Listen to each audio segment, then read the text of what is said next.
Bonjour chers amis, donc ce matin nous sommes dans un chronique toujours et c'est les chapitres 11 à 12. Si vous avez des garçons à la maison, alors je vous recommande de lire ces chapitres avec vos garçons parce qu'il s'agit de deux chapitres fabuleux pour des garçons. Il y a des guerriers, il y a ceux qui sont ambidextres et peuvent donc lancer des pierres avec les deux mains, même chose pour des flèches.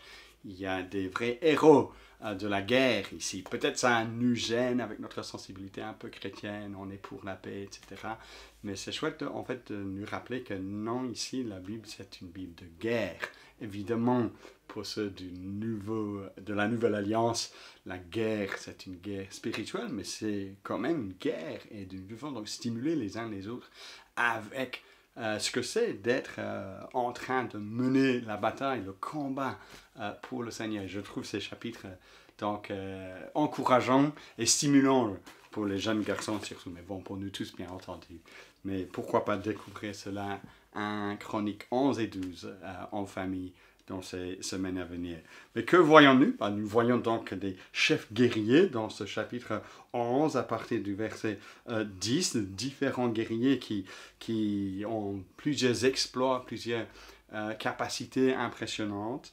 Et au chapitre 12, à partir du verset 24, nous voyons tous ces guerriers, d'abord je ne l'ai pas précisé, mais sont pour David. Ils se rassemblent autour de David. Et le chapitre 12, verset 24 suivant, nous démontre à quel point David rassemble tout Israël. Et nous avons de nouveau les 12 tribus. Il y en a 14 qui sont mentionnées, non pas parce qu'il y a 14 tribus, mais parce que Joseph avait ses deux fils. Donc il y a Joseph, mais il y a Manassé, il y a aussi Ephraïm qui font partie des tribus qui sont explicitées ici. Et ils se rassemblent autour de David. On a oublié Saül, il est passé, il est mort, et maintenant, dès ces chapitres, le point central, c'est David. On est mené à comprendre l'importance de David. Et c'est là où on commence, dans ces deux chapitres, au chapitre 11, nous explique le pourquoi de David. Alors, tout Israël se rassembla, verset 1, auprès de David à Hébron pour lui dire, « Voici, nous sommes de ta race et de ton sang. Autrefois déjà, même du temps où Saül était roi, c'est toi qui dirigeais les expéditions militaires d'Israël. Or, l'Éternel, ton Dieu, t'a promis que tu serais le berger d'Israël, son peuple, et que tu en deviendras le chef. » Donc le voici, le chef, David.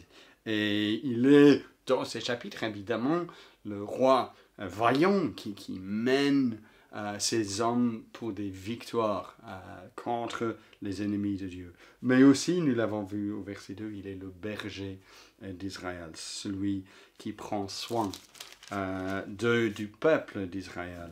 Et au milieu du chapitre 12, il y a aussi ces versets 19 à 20 où tout le monde crie « Nous sommes avec toi, David, fils d'Isaïe.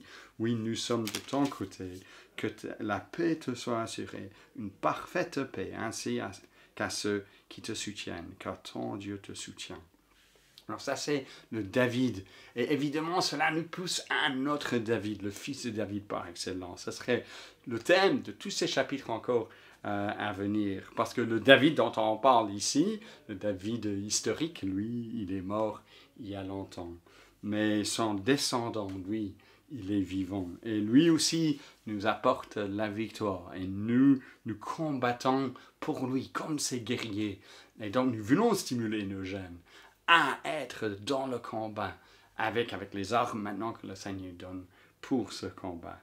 Mais aussi ce David, Jésus-Christ, le fils de David, il est aussi notre berger, celui qui guide, qui mène son peuple, celui autour de qui le peuple de Dieu est rassemblé.